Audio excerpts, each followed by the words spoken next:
In the heart of the continents lies a land of mountains and deserts, a history as old and rich as any. It has endured the battering of invasions and competing influences over millennia to survive until the present day. This is the country that spawned the world's first great empire, and which later became a hotbed of artistic and scientific genius. It's a country now wrestling with controversy and revolutionary change. No matter what your opinion of it might be, it's one that cannot be ignored. This is the country of two names. This is Persia, this is Iran. Iran is a medium-sized country in southwestern Asia and is mainly home to the people of the same name, the Iranians. But both the country and its people have another name, that of Persia and the Persians, and these two names can be used interchangeably. The word Iran means land of the Aryans in Farsi, the Persian language, while Persia is a Latin word derived from the ancient Greek Persis and ultimately from the ancient Persian word Parsa, meaning land of the Persian people. Iran has been the official name of the country since the 1930s and has been the name that natives of this country have called it since ancient times, while Persia has been the term used by the outside world throughout the rest of its long history. And what a history that is! Only a very small number of countries and cultures still surviving today can lay claim to such a long past. And this feat is all the more impressive when one considers Iran's position at the center of so many invasion routes, competing empires, and cultural pressures. Like all history, Iran's earliest beginnings are shrouded in the mystery before people wrote things down. But archaeological sites indicate that people have been living in the area of Iran since at least 10,000 BC, with the earliest known clay vessels and human figurines being produced here around this time. The city of Susa, later the Persian capital, was one of the oldest cities in the world and founded as early as 4395 BC. From around 900 to 600 BC, the western part of the area was dominated by the Assyrian Empire. But this came to an end when the Medes people of the Iranian plateau united and destroyed the Assyrian capital Nineveh. The Medes and Persian people then united under the king Cyrus the Great around 550 BC, which began the Persian Empire that many of us know from history. Known by historians as the Achaemenid Empire, it expanded over the next 200 years under famous kings such as Darius and Xerxes to become the largest empire in the world to date at that time, and even today ranks as one of the greatest empires in history, believed to have had up to 40% of the world's population at that time. It stretched from today's Turkey and Egypt in the west to Afghanistan and Pakistan in the east. It was this empire that features so much in the stories of the ancient Greeks who they failed to defeat and the release of the Israelites in Babylon, as told in the Bible. This empire succeeded due to many innovations later copied by the Romans and others, including division of the empire into provinces, standardized coinage, long-distance roads, a postal service, and religious and cultural tolerance. Their inability to defeat the Greeks would be their undoing, though when generations later, Alexander of Macedonia in northern Greece, with the Greek city-states finally united under his father, then invaded the Persian Empire, 20 times its size. Beginning in 336 BC, the armies of Alexander the Great moved through the empire and, in two epic battles, Issus and Galgamla, defeated the Persians and took over the remainder of the empire just a decade after they started. Iran would never unite such a wide area of the Middle East again. Alexander died soon after, however, and the empire was divided among his generals. The central and eastern portions were taken by the Greek general Seleucus and became known as the Seleucid Empire. But within 60 years, the Seleucids were expelled from most of their territory by the Parthians, a group of people native to northwestern Iran. The Parthian Empire lasted for 5 centuries, far longer than that of the more famous Achaemenid Empire, although its geographical extent was not as great. This was the empire that was the nemesis of the Roman Empire, and over the centuries, many battles were fought between them in what is modern-day Iraq. It was their ability while on horseback to turn and fire arrows while retreating that gave rise to the phrase a Parthian shot, a final insult that one issues as one leaves an argument, later corrupted to parting shot. The Parthians were defeated by a revolt of the subject Persians in the 3rd century AD, and these Persian kings went on to rule for another 4 centuries in what became known as the Sassanid Empire. Rome continued to be their greatest foe, later replaced by the Eastern Roman Empire that became known as Byzantium. The conflict between Rome and Parthia, Byzantium and Sassania, when viewed as a whole, lasted 700 years and is regarded as the longest conflict in history. Talk about a stalemate. Despite the endless war with Rome, the Sassanid Empire flourished culturally and artistically. As had been the case since Cyrus the Great in the 6th century BC, and likely much earlier, the religion of the Iranians had been Zoroastrianism. This religion centered around the concepts of good and evil. A supreme being, judgment after death, and free will was one of the world's great religions comparable to Christianity, Buddhism, Hinduism, and Confucianism in terms of numbers of followers. But in the year 633, all this, and the path of Iranian history forever, would change. Just a few years earlier, on the Arabian Peninsula, a new religion had appeared, founded by the Prophet Muhammad in Mecca. Islam, as it became known, then expanded quickly, and the Arabian armies invaded Persia, defeating them in a key battle at Al-Qadisiyah in modern-day Iraq, and over the next 20 years taking over much of the former empire and incorporating it into the Islamic Empire, or Caliphate as it was known. Conversion to Islam was gradual over the next few centuries, with the result that today only a handful of Zoroastrians survive. While a form of Arabic became the written language of Persia, other attempts by the invaders to culturally dominate their subject peoples failed, and instead Persian influence spread in reverse throughout the Islamic world, significantly contributing to the Islamic Golden Age of the 8th to 14th centuries. The Arabs ruled unchallenged for more than a century, but this power waned and local Persian advisors to their Arab rulers, known as viziers, ended up wielding true power. The Caliphate fractured in the 9th century, with the Persians reasserting themselves in several regional dynasties. But these soon were overthrown by the Seljuk Turks, who took over most of the Middle East in the 10th century and ruling for another 2 centuries.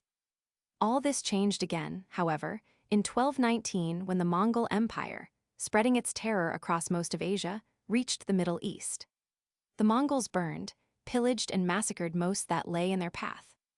And their invasion of Iran was a catastrophe for those in the region, bringing to an end the centuries of flourishing art and prosperity hitherto.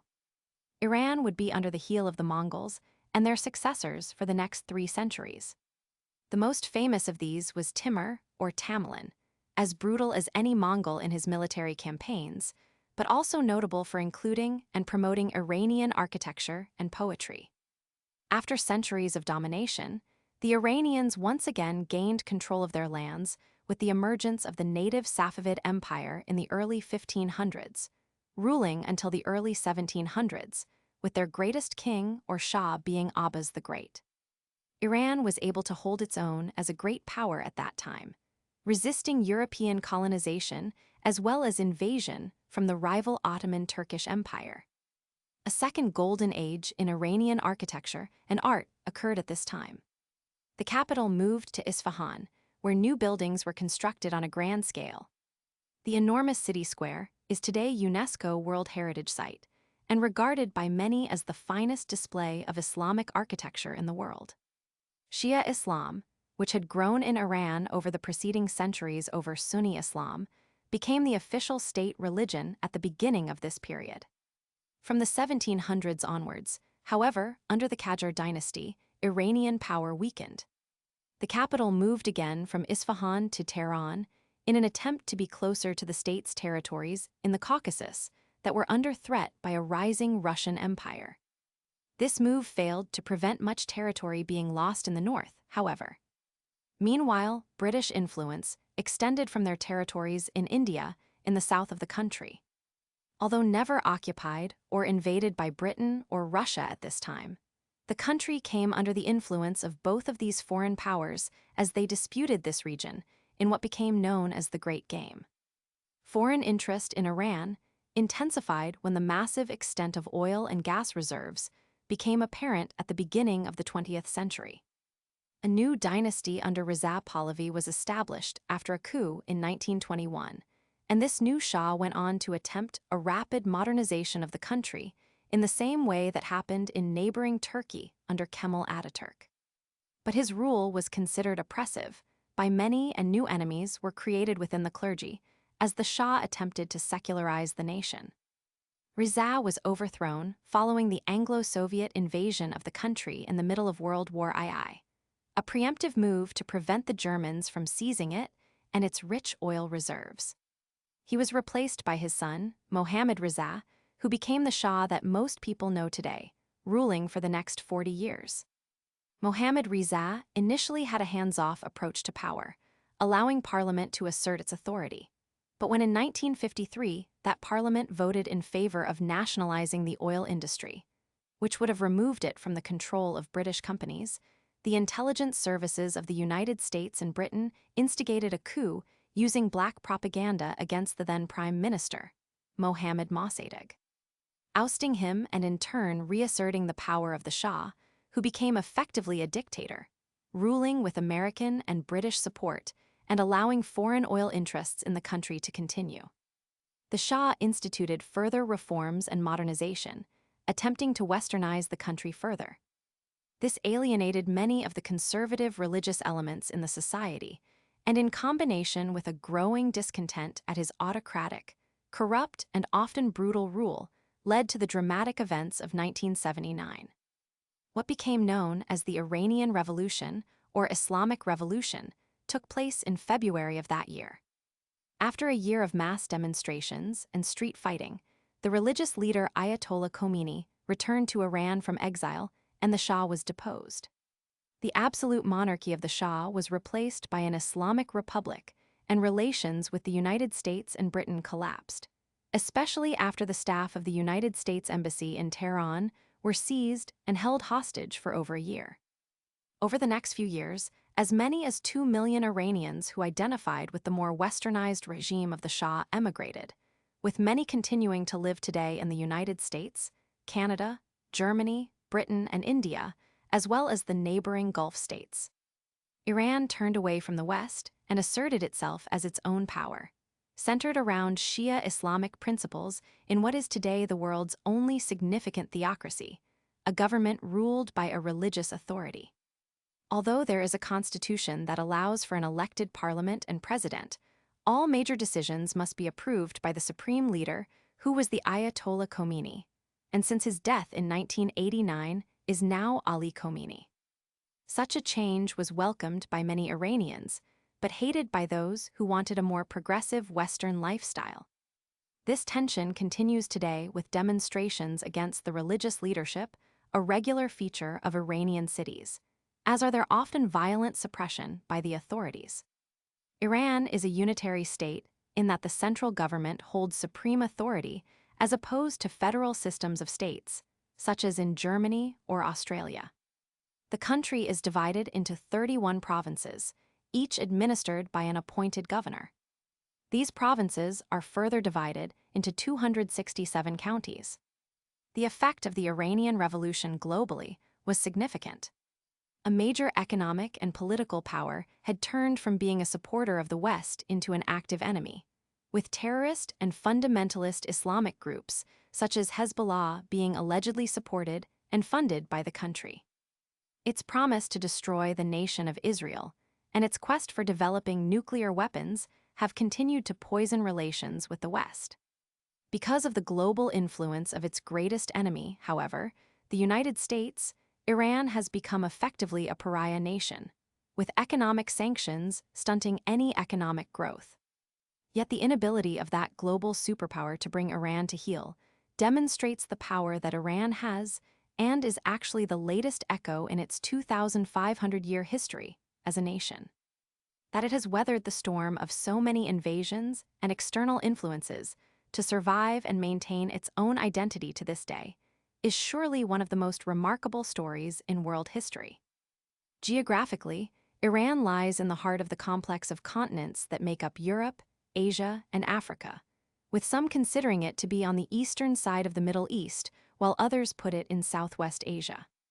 It is a relatively large country in the shape of a diamond, with its major axis running northwest to southeast, having a total land area of 1.6 million square kilometers, making it the 17th largest country in the world.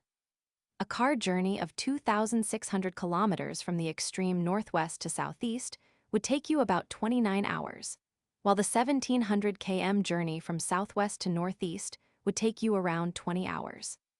It is one of the world's most mountainous countries and is dominated by the Iranian plateau, with only small coastal areas along the Caspian Sea and Persian Gulf being low-lying. The country's highest point is Mount Damavand at 5,609 meters, a potentially active volcano, the highest volcano in Asia, and the highest peak in Asia east of the Himalayan Hindu Kush chain. Iran's situation at the crossroads of so many regions has, as mentioned, influenced its history greatly, and this is still evident today with it being surrounded by a dozen countries. The southwest faces the Gulf of Oman, while the central coast runs the whole length of the Persian Gulf, including the strategically significant Strait of Hormuz. Its western flank borders Iraq, while the northwest borders Turkey, Armenia, and Azerbaijan. The southern coast of the Caspian Sea makes up a third of the northern flank, while Turkmenistan borders the remainder of the north. To the east lie the borders of Afghanistan and Pakistan. Iran's position in the subtropics, where few moisture-bearing winds reach, results in an overall arid climate. But this position is complicated significantly by the presence of so many mountains. In parts of the south and center, and most of the east, a hot desert climate of hot summers, mild winters, and very little rain dominates. This area is fringed by high-altitude deserts that have colder winters. In both cases, the natural biome is bare rock and sand. Where more rain falls, semi-desert areas of short steppe grass and scrub are possible, and these are found with hot summers in the southwest and with colder winters in many other parts of Iran. This latter cool steppe climate is home to most of Iran's population. In remaining areas, principally in the north or along the western-facing slopes of the principal mountain ranges, westerly winds from the Mediterranean and more distant Atlantic bring some moisture in winter, but with still hot, dry summers. The winters are again mild in lower elevations, but colder higher up. In these areas, we find scrub-like vegetation with underlying grasses in the hotter low-lying regions and mixed forests in the upland areas. Such an area around the Caspian Sea is especially verdant. Iran has a population of 83 million people, making it the 17th most populous country in the world. The largest city and capital is Tehran, with about 15 million in the greater metropolitan area.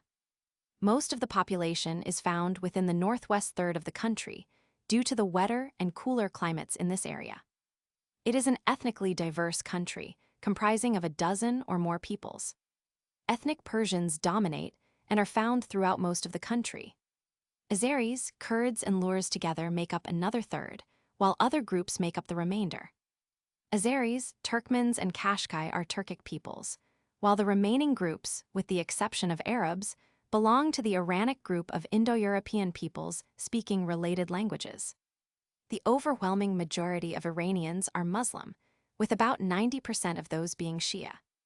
Persian, or Farsi, is the official language of Iran and is spoken by the majority. The language is very old, dating back to at least Old Persian in the 6th century BC. The Persian alphabet is derived from Arabic, replacing in the 7th century the Aramaic-derived scripts of Middle Persian, which in turn replaced the Cune form of Old Persian languages respectively. New Persian, as it is spoken and written today, has been relatively stable for the last 1,000 years. The flag of Iran is a horizontal tricolor of green, white, and red, and has been in use in some forms since the early 20th century. Modifications were made to the flag in 1980 after the Islamic Revolution, including the symbol of the Tawhid in the center, which represents the indivisible oneness of God. The words God is great in Kufic script border each of the main colors. The previous flag possessed the lion and sun emblem in the center, a national symbol that goes back to the 17th century and is still displayed by dissidents and the Iranian diaspora. Iran's economy is the 25th largest in the world by nominal GDP, and its exports are dominated by the sale of crude oil. The country has the world's fourth largest oil and second largest gas reserves, and is the seventh largest oil producer and the fourth largest gas producer in the world. The economy is a mixture of central planning and state ownership of large industries, plus small-scale private businesses.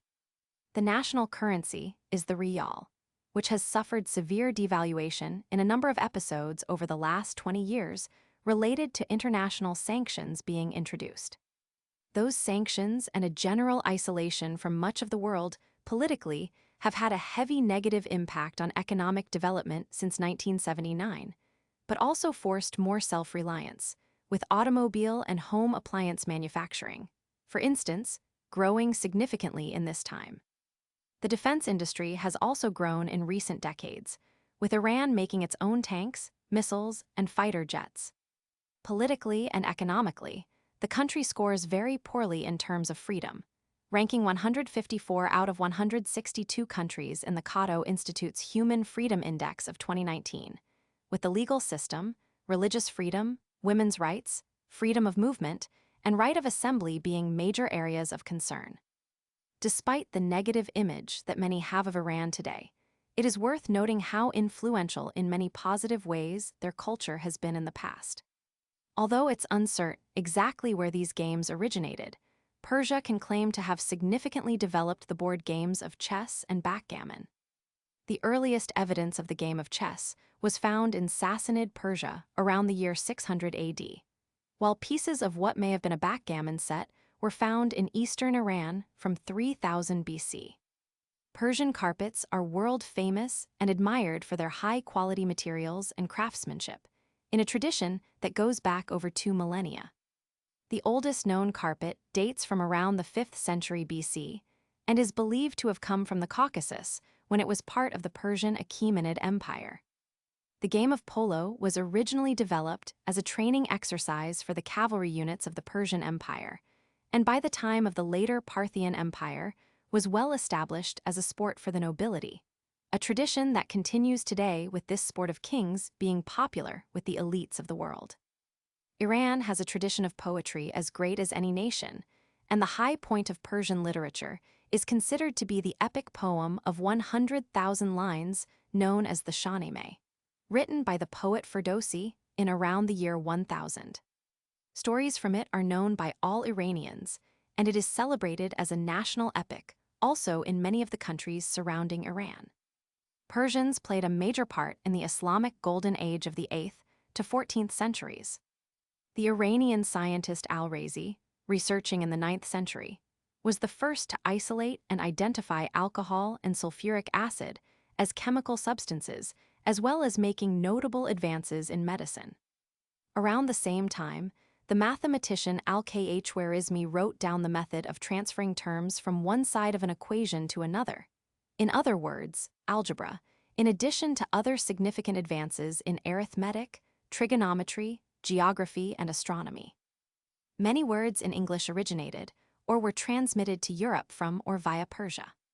These include Amazon, assassin, bazaar, beige, bronze, calendar, candy, caravan, carcass, caviar, check, checkmate, chess, divan, gymkhana, India, jackal, jasmine, karki, kiosk, lemon, magic, mogul, musk, orange, pagoda, pajama, paradise, peach, pistachio, rank, rook, rose, saffron, sandal, serendipity, shawl, spinach, sugar, talc, tambourine, tapestry, tiara, taiga, toxic, tulip, turban, and typhoon. One of these words, paradise, comes from the innovation of Persian garden design over the centuries. The word literally means walled garden. The intention of these designers was to bring heaven to earth, and such designs have gone on to influence garden design globally. Iran's image today is tarnished in much of the world by the political events of the last 40 years, and it is true that the country and its people face challenging times ahead. But they have faced far worse adversity in the past, and miraculously have survived assaults from every point on the compass to go on and flourish and prosper again. And this, I expect, will occur once again in the future. The The simple fact is, with so much cultural influence over so many centuries, our world would have been a very different, and I believe much poorer place without the presence of Persia and its people. And that's Iran. I hope you enjoyed this whirlwind tour of Persia and its people. If you did, then please like and share this video. Let me know your thoughts in the comments, especially if you're from this country or a part of the Iranian diaspora, and if I missed out anything that you feel is important. And if you haven't already done so, please click the subscribe button so you don't miss future episodes.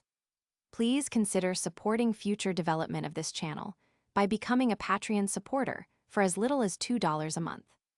Thanks again for watching, and I'll see you in the next episode.